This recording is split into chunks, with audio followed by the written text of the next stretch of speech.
If you're not assessing, you're guessing, and this is just one of hundreds of assessments that can be found in my members only section. If you'd like to learn all of the assessments, then consider becoming a channel member. But for right now, let's get our assessment on.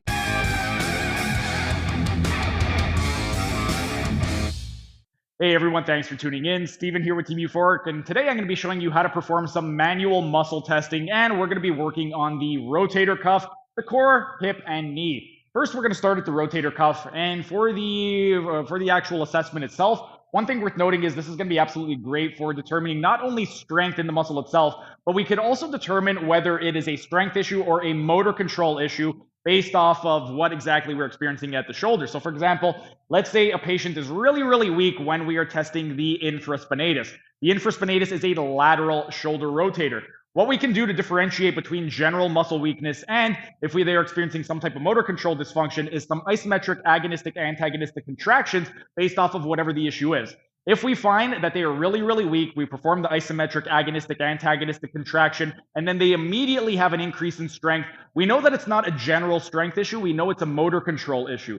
So first thing that we're going to do is test out the rotator cuff, and we're going to start with the supraspinatus. For the supraspinatus, the first test is going to be the empty can test. The reason it's called empty can is because when you're performing the test, it looks like you are emptying out a can. What we want to do is we're going to take the patient's arm. We are going to go into flexion of 110 degrees. We are going to come out 45 degrees. We're going to immediately rotate the arm so that the thumb is pointing down toward the floor. And then from this position, what we want to do, we're stabilizing at the acromion. We have the hand at the distal radius and ulna. And we want to instruct the patient, I'm going to press your hand down toward the floor. Don't let me press you down. In 3, 2, 1, hold.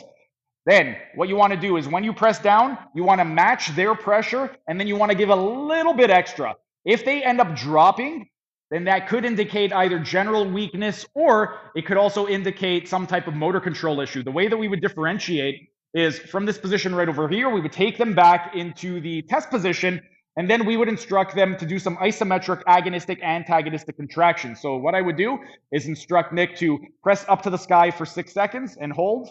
They're going to hold that for 6 seconds. Once 6 seconds has passed, press down. They're going to bring their arm down to the floor for 6 seconds.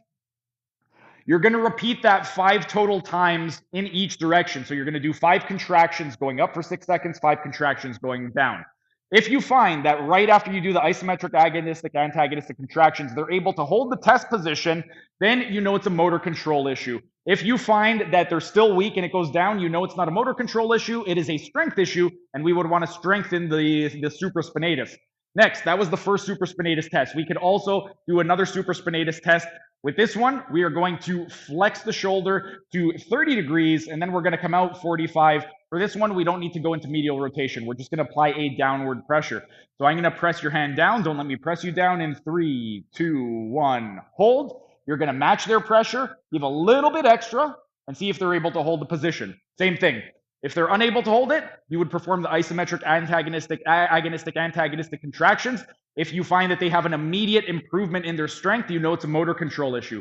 That was for the supraspinatus. For the infraspinatus, that was just a tiny taste of what can be found in my members only section. If you enjoyed it, become a member for only $5 a month to get access to hundreds of member only videos.